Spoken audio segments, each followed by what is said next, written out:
Hello! Thank you so much for joining me for this episode 6 of Quick 6, which is our last episode of the year, and I believe will be coming out just after Christmas. So anyone that's celebrated any sort of festivities over the Christmas period and stuff, I hope you've had an amazing time. And to anyone who hasn't, I hope you've had an amazing time as well.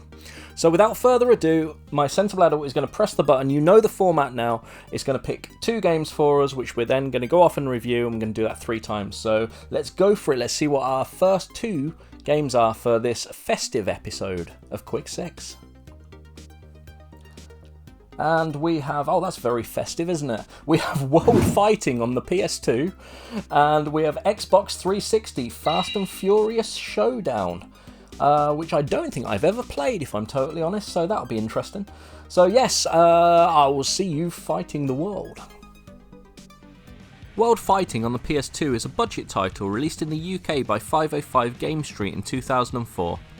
At its root, it's an MMA style fighting game, but feels light on options and roster, and fails to provide even the basic level of customization for creating your own fighter. To some point it succeeds in being a super cheap playable fighter, but the basic controls lack the depth of most other 6th generation fighters. For short bursts now and again it's fine, but for seasoned fighting game fanatics this should probably be considered a hard pass. I did get a chuckle out of the round I spent playing City Down Kicky Butt Time, but that proved to be the title's only really memorable bout. In my eyes this is a subpar but not terrible fighter. 4. I go into my reviews with an open mind. Many of my favourite games are often written off by more experienced critics, so I leave any preconceptions at the door and give everything a fair chance to shine. But what I found in the short couple of hours I could stomach playing this garbage truly surprised me. The gameplay is god-awful, and graphically it finds itself trumped by the PS2 game I just reviewed, despite that being 10 years older and a budget title. As for the cutscenes, the voice acting, the general writing, all poor. Driving is an absolute chore. Yep, they screwed up the driving physics in a game about driving. AI is dreadful, the missions are boring and janky, the shooting section's similar. This wasn't made by 2 blokes in a shed in Crawley, this was released by Activision, and it looks to me like it was thrown out the door as quickly as possible with the brazen intent of making some quick moolah from us unsuspecting mugs. I've played worse, but not many. 3. Yeah, so that was certainly an interesting start to this episode of Quick 6. Let's hope the sensible adult can do us proud for the second pair of games. Let's have a little look. What have we got?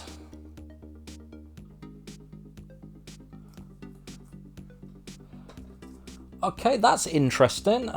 Excellent. So that's Lord of the Sword, on the Sega Master System, and then Xbox 360 Amped 3. So excellent. I will see you with a big sword. That sounded wrong. I have fond memories of playing this as a kid, and some 3 decades later it still holds up as a tough and long adventure full of stuff that wants to kill you, and often does. Dubbed an adventure role-playing game, you travel the monster-infested lands between villages where you encounter NPCs. You're armed with a bow and a sword, which are upgraded when defeating bosses, if you can figure out how and where to get them to spawn. The whole game feels very light on the RPG front and a lot more arcadey, but it's not to be taken lightly. With only 1 life and 10 continues, the game is punishing, especially if you miss anything along the way. Where this game falls a little short is it really needed a save or password feature. The game is long, and without this it's back to the beginning every time your little brother thinks it's funny to press the reset button. Removing the rose-tinted nostalgia specs, this game is definitely worth a look to anyone interested in the roots of adventure RPG games, but ultimately falls a little short when compared to similar titles of the time. 7. This is the first title in the AMP series that I've played, and I must say I'm looking forward to tracking down the others, although it's hard for me to imagine that they'd be anywhere near as good as this third and unfortunately final title in the series. I haven't had this game long and I'm disappointed to be so late to this incredible party. Yes, I think I may have a new favourite snowboarding game, and this is it. The free roam mountains are incredibly well done, and every run has so many things to distract you from whatever it was you were thinking about doing. The controls are pretty straightforward, maybe even a little simplistic, but the game feels great to play. Then add in the stylistic choices and the variety of craziness of the cutscenes and the story, linking it all together, and it just hits. It's almost a perfect time capsule that'll almost certainly never exist again. Feels a little odd to say, but I think this may have carved its way into my top 100 games of all time, and I can't wait to get back to it. 9. Yes, so I'm always really pleased when the random game picker picks me like an old game, like Lord of the Sword for example. A game that I absolutely love, despite not really being very good at it. And then yeah, Amped 3. Excellent game. So let's go now, let's see what the last 2 games are for this episode 6. And hope they're as good as the last 2. Okay, so on the Wii we have Destroy All Humans! Big Willy Unleashed, which is a game that I actually picked up earlier this year, and I'm actually yet to play. I haven't actually played it, so that'll be quite interesting. So, and then we have PS1 Blockbuster. So, which I don't remember. It's some sort of Tetris-y type thing, I think. So yes, there we go. I will see you anally probing cows, I guess.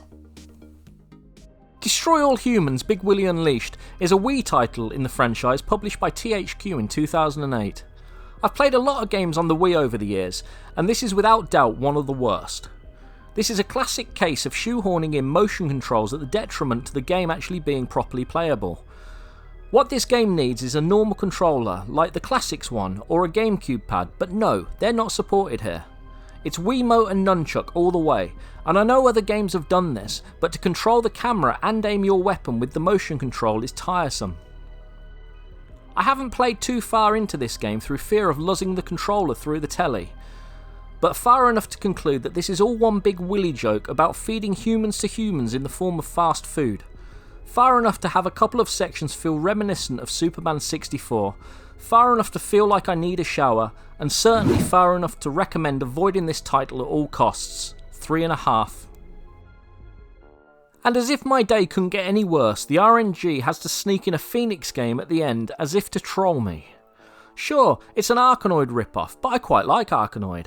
And sure, it's a little lacking in options, but to be totally honest, I still quite like it. Maybe it's shining a little brighter due to following a complete and utter dumpster fire on the Wii, but it's a perfectly serviceable budget game and does exactly what it's trying to do. The 2-player head-to-head mode is also a very welcome addition. I joke about Phoenix games, and sure, most of them are terrible, but this is a tolerable and actually quite playable game. I didn't even notice any bugs along the way. There's a couple of difficulty spikes in the level design, but aside from that, it's a relatively enjoyable, if basic, outing. I'll likely play again sometime, and there's not a video rental in sight. Setting the bar quite low here, but well done Phoenix, 5.5. Yes, so there we are. That's certainly quite an interesting way to finish episode 6 of Quick 6. And I was completely wrong about Blockbuster. It's actually technically an Arkanoid ripoff, isn't it? Which is a Phoenix game, which I didn't realise when it came up on the thing. It's actually one of my Phoenix collection. So there you go. So, I just want to mention right now, before you go, I think I'm going to have a slight change to the format of Quick 6 in the new year. However, I'm going to sort of announce that with a couple of other things that we're going to start running on the channel in the new year. Probably in the next week or two, there'll be a bit of a channel update, and I'll tell you all about it all then. So, hopefully everyone's had an amazing winter break, or whatever you want to call it, or Merry Christmas to those of you that do that. So yes, thank you so much for being here. Remember guys, you're awesome. I've been Soup, and I will see you in the next one. Goodbye.